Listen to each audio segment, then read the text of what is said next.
আজকে কি আনলো আপনাদের মাঝে শেয়ার করি। আসসালামু আলাইকুম, আশা করি আপনারা ভালো আছেন। আলহামদুলিল্লাহ আমরা ভালো আছি। সামুদ্রিক মাছ এনেছিল রান্না করে, তারপর সবজি এনেছিল, তারপরে ডিম, তারপরে যে ফল, পানি, রুটি, মুরগি, থালাবাটি ধোয়ার লিকুইড। এই যে আগের ফল এখনকার ফল একসাথে করে রাখলাম। রান্না বান্না সমস্ত কাজ কাম নামাজ শেষ করে এখন এই যে খাবার খেতে আসলাম। আজ রান্নার মেনুতে অনেক কিছু ছিল। আমি বাংলাদেশ থেকে কালের বুড়ি ইলিশ মাছ এনেছিলাম, তাই সিম দিয়ে কালের বুড়ি দিয়ে রান্না করেছিলাম, অনেক মজা হয়েছিল।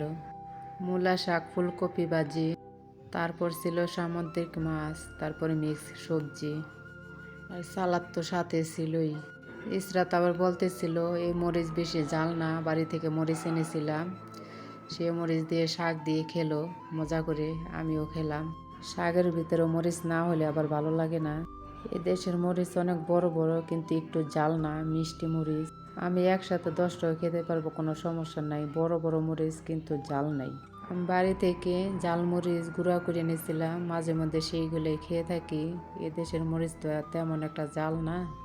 ইসরাত মাছ মাংস তেমন একটা পছন্দ করে না, শাকসবজি খেতেই পছন্দ করে, এই জন্য আমি প্রত্যেকদিন শাকসবজি রান্না করে থাকি। আমরা বিকেলবেলা আমাদের বাসার সামনে ঘুরতে গিয়েছিলাম।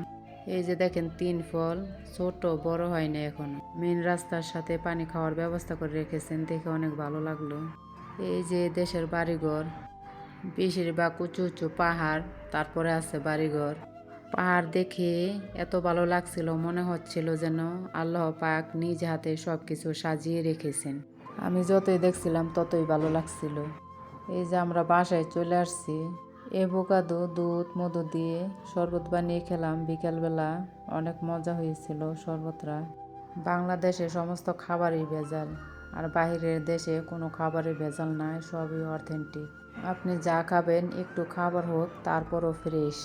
এই যে আমরা রাতের খাবার খেয়ে নিতেছি, 2 রকমের পাউরুটি, কিন্তু একটু মিষ্টি না, নোনতা। এই যে দেখতেছেন এই রুটিকে খুবুজ বলা হয়। আমরা ছোট ছোট পনির দিয়ে আর মধু দিয়ে খেয়েছিলাম, অনেক ভালো লাগছিল। এগুলো সব কোম্পানির সাইড থেকে নিয়ে আসছিল, সেগুলো খাইতেছিলাম। আজ এ পর্যন্তই। আপনাদের যদি ভালো লাগে লাইক কমেন্ট করে পাশে থাকবেন, আর অবশ্যই সাপোর্ট করবেন। আমার চ্যানেলটা নতুন।